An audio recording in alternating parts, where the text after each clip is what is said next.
Recorded Books presents The World of O.Henry by O.Henry, narrated by Frank Muller. The Gift of the Magi. $1.87. That was all. And 60 cents of it was in pennies. Pennies saved 1 and 2 at a time by bulldozing the grocer and the vegetable man and the butcher, until one's cheeks burned with the silent imputation of parsimony that such close dealing implied. 3 times Della counted it, $1.87, and the next day would be Christmas. There was clearly nothing to do but flop down on the shabby little couch and howl.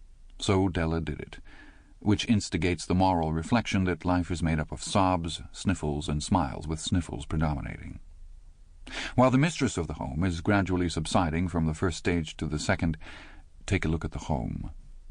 A furnished flat at $8 per week. It did not exactly beggar description, but it certainly had that word on the lookout for the mendicancy squad. In the vestibule below was a letterbox into which no letter would go, and an electric button from which no mortal finger could coax a ring. Also appertaining thereunto was a card bearing the name Mr. James Dillingham Young. The Dillingham had been flung to the breeze during a former period of prosperity when its possessor was being paid $30 per week. Now, when the income was shrunk to $20, the letters of Dillingham looked blurred, as though they were thinking seriously of contracting to a modest and unassuming D. But whenever Mr. James Dillingham Young came home and reached his flat above, he was called Jim, and greatly hugged by Mrs. James Dillingham Young, already introduced to you as Della, which is all very good. Della finished her cry and attended to her cheeks with the powder rag. She stood by the window and looked out dully at a grey cat walking a grey fence in a grey backyard. Tomorrow would be Christmas Day, and she had only $1.87 with which to buy Jim a present. She had been saving every penny she could for months, with this result.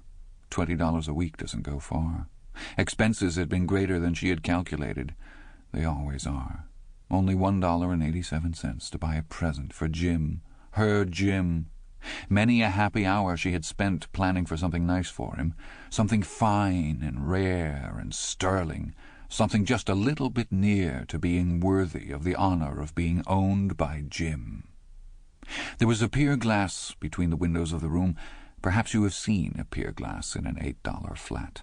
A very thin and very agile person may, by observing his reflection in a rapid sequence of longitudinal strips, obtain a fairly... Sample complete. Ready to continue?